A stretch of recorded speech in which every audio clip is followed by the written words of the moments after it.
수원 장안, 이 수원시의 대표적인 구도심, 물론 유서 깊은 역사가 있습니다만은 최근 들어서 조금 위기감도 있습니다. 학생들이 많이 줄었다, 폐교 위기에 놓인 학교들도 있다, 이런 뉴스들이 전해지고 있는데 실제적인 좀 상황부터 들어봐야 되겠습니다. 저희가 어떤 상황입니까? 예, 말씀하신 대로 우리 장안구가 좀 쇠퇴합니다.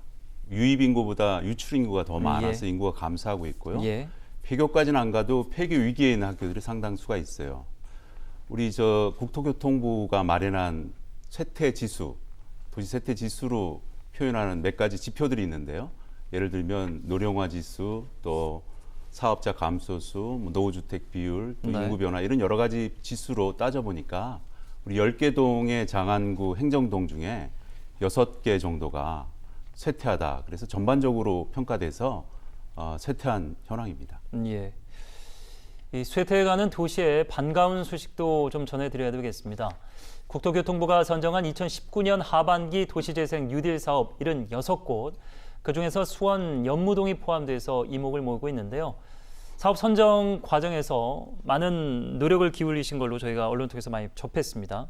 스마트 도시재생 사업입니다. 설명이 좀 필요할 것 같습니다. 예. 이번에 76개 중에서 연무동 도시재생 뉴딜 사업이 확정됐습니다. 예. 183억이라는 돈이 재정 사업이 투자되는데요. 내년부터 시작해서 2023년 정도에 마무리될 예정입니다. 저는 도시재생 분야의 학자로서 한 20년간 또 부시장의 행정 경험가로서 5년 정도 이 분야에 가장 많은 경험을 축적했었는데요. 그리고 또 문재인 정부 국정기획자문위원으로서 방금 말씀하신 도시재생 분야 또 스마트시티 분야를 직접 정책을 설계했던 장본인입니다.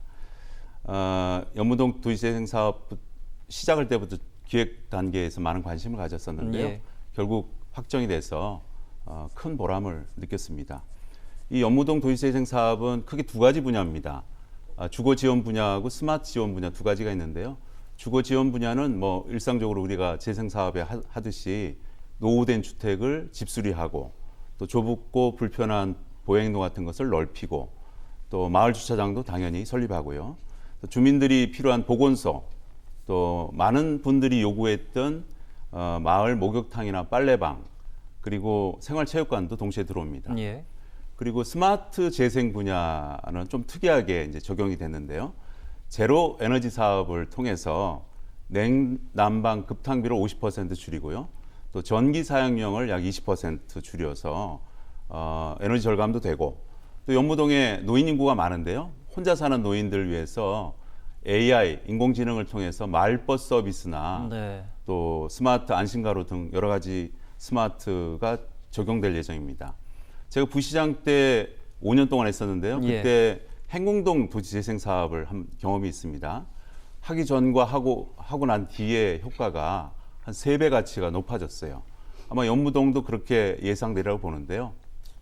연무동을 시작해서 장안구 전체로 도시재생 사업을 확대할 예정입니다. 예. 자, 여러 가지 이제 수치사항으로 굉장히 기대감을 높일 수 있는 부분이 충분히 있습니다만 실질적으로 생활하시는 이제 주민들이 체감할 수 있는 부분으로 현실적으로 이제 탄생이 돼야 되겠죠.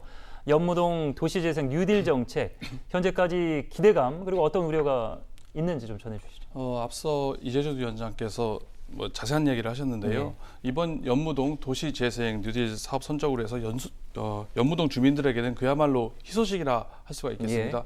새로운 성장 동력 그리고 많은 기대감이 지금 부풀어 올라 있다고 할 수가 있는데요.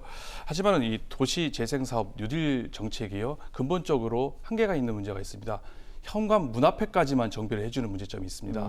그러니까 가로라든지 아니면 공원, 주차장 이런 거에 대해서 정비가 되지만 CCTV 안전한 것도 해주고 다 합니다만은 그야말로 빈집, 낙후된 집에 대해서는 스스로 입주한 분들이 스스로 해야 되는 원주민들이 해야 되는 문제점이 있습니다. 이 기본적인 한계 역시 연무동에서도 마찬가지로 뉴딜 정책에서 발생할 수 있다. 또 하나는 재정 문제를 짚고 넘어가지 할 수가 없는데요. 이건 연무동만의 문제는 아닙니다. 전국에 있는 도시 재생 뉴딜 사업 전반에 걸친 문제라고 할 수가 있는데요. 뉴딜 사업 같은 경우는 문재인 정부의 그 핵심 과제입니다. 5년에 걸쳐서 10조 원씩 50조 원을 투자할 계획이기 때문에 국비 조달에는 별다른 문제가 되지 않을 것으로 네. 예상이 됩니다. 하지만 이 국비 60% 그리고 지방비 40%를 부담해야 되거든요.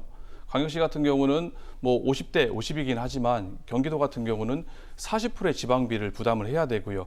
그 40%의 7대 3으로 수원시와 경기도가 부담을 해야 됩니다. 예. 그런데 이번에 세류 이동을 비롯해서 연무동이 포함되는 건 좋지만 행궁동, 매산동, 도청 주변까지 다발적으로 도시 재생 사업이 진행되고 있기 때문에 예산상 조달에 문제가 있을 수도 있지 않나 이렇게 예상이 됩니다. 예.